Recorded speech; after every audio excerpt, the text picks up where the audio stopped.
Hello, my name is Colleen Connor. My pronouns are she, they pronouns. I am a content creator and disability advocate. I'm also the director of Audio Description Training Retreats, LLC. I'd like to thank Steph and Bold Blind Beauty for having me. This is a cool series. I am white. I have a short pixie haircut at the moment, sort of spiky, and the ends are pink.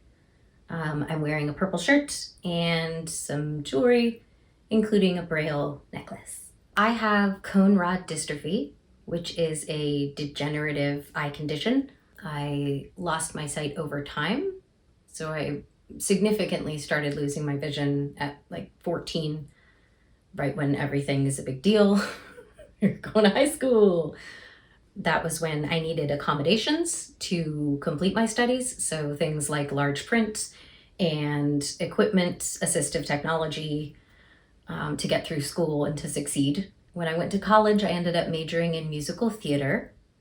And I also studied abroad at the London Dramatic Academy. That was probably my favorite part of schooling.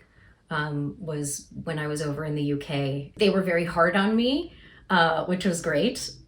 So I improved a lot, both in my acting and performing abilities, but also in my confidence and the way that I could get around, and self-advocating. They were much more about self-advocacy over there.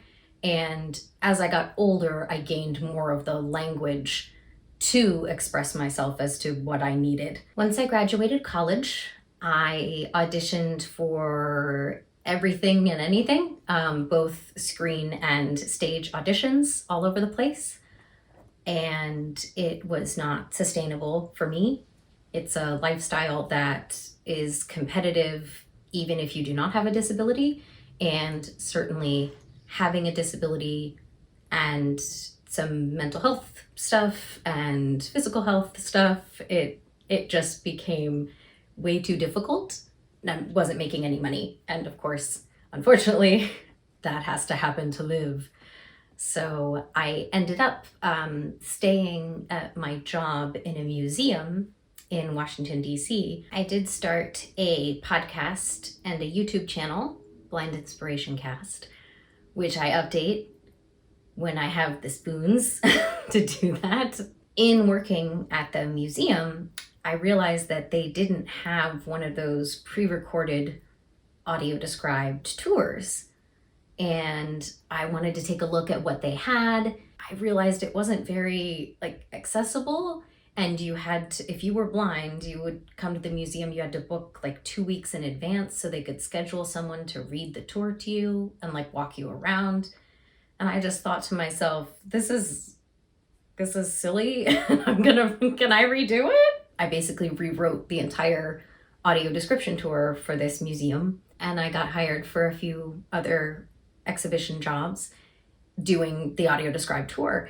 And what was weird was I then realized that I'd been performing my entire life and going blind, and I did not know what audio description was. So I started learning more about the disability community overall, and I started attending conferences. And at one of the conferences in DC, I met a woman named Jan Volgaropoulos, and she'd been doing live theater for a long time and was really looking for continuing education.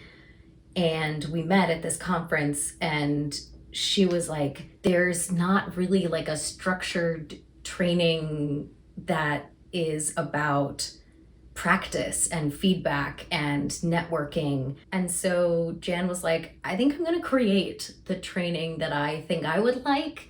So would you do this with me? And so we founded Audio Description Training Retreats, which started out as an in-person retreat. That's how we came up with the name, was the idea of having a small number of students come to a remote location, and we would all stay in the same house. We provide meals and linens, and we pick you up from the airport so that you're all living in the same house with me, learning what it's like to just live around a blind person. Then when the pandemic hit, much like a lot of people, we decided we did not want to stop what we're doing, so we were going to go virtual. The good thing about that was you cut the travel out of it, so a lot more people were able to attend, and we started teaching our courses over Zoom. This January 2022, my co-founder, Jan, has a well-deserved retirement, so I now am the director of audio description training retreats. I run the joint. I have really enjoyed hiring, former graduates and working with people to develop different opportunities. I keep the classes small because we want to make sure people have a chance to really hands-on practice, learn audio description from the ground up, and be able to perform it, get feedback in all different aspects of description. So especially since streaming services and other places are picking up audio description and it's becoming more well-known, we're like, okay, we need quality, and what role are you going to fall into? You could go the museum and art route where you're describing that kind of experience. Basically anything in education or life can be described. But a lot of people focus on, the live theater or live event description, and also television and film. And so we're teaching writers and quality control and editing and voicing of description and learning from each other. Description is an art and a science. And it's more than one thing. And one of the things that comes up a lot is, controversial things to describe or sensitive material. And I want to create a safe space for those conversations. And so from the beginning of our company, we've always spoken about, for instance, describing race or sexual content, or not censoring things, and disability awareness, and trying to raise people's consciousness of advocating for description, what it means to have a disability and to live with a disability, and grow and change as things change. For instance, of describing race, the practice used to be don't describe anyone's race unless it's relevant to the plot. And now people want to be represented more and don't want to be erased. And we can't see people's races, but sighted people can. So it does add something. So we do want to describe things like skin tone and hair texture, but how do we describe that well? Obviously, my experience is very different than someone else's. I am white, for example, and so I prefer to listen to my students or colleagues of color to figure out, how to have the conversation around what should description be doing, what should the field be looking into and being sensitive to as we move forward. One of the things I'm, proud of is being the sole proprietor of audio description training retreats. In transitioning ADTR to just me being the director, there were things that I knew I would have to deal with, but I didn't really plan for dealing with them as a blind person. So for instance, I wanted to choose a bank, and you're trying to look up the right phone numbers and the website might not be accessible.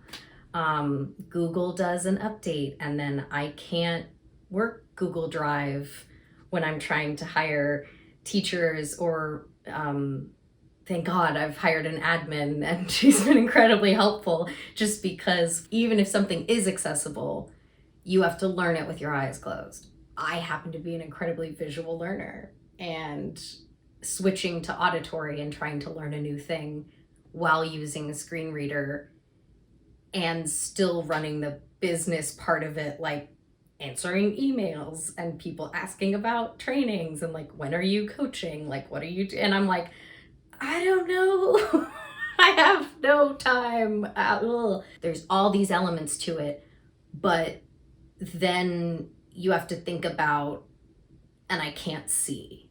So this is going to take me twice, 3 times, 4 times as long as somebody who's sighted. And so trying to maintain that, and then, oh wait, I also have to maintain the social media. So let me get on Twitter and let me get on Facebook.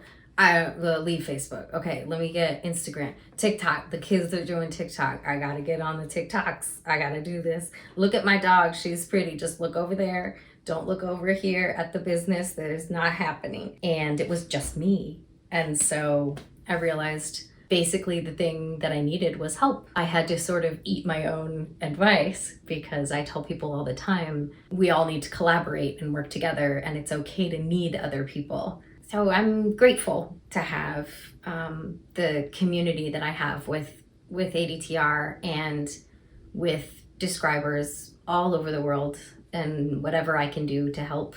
I'm very grateful to colleagues who've given me a chance, worked with me specifically as a professional, and not just because like, oh, give the blind woman a chance, it's so cute. There's wonderful people in the description community, and I'm very grateful for that. So thank you for listening, and have a good one. And ignore everything about me, because this is Joplin. Joplin. This is my guide dog. She's a golden retriever yellow lab mix. She's from the Seeing Eye in New Jersey. So she's a Jersey girl. And she's off duty right now, but I thought I would show you guys my companion.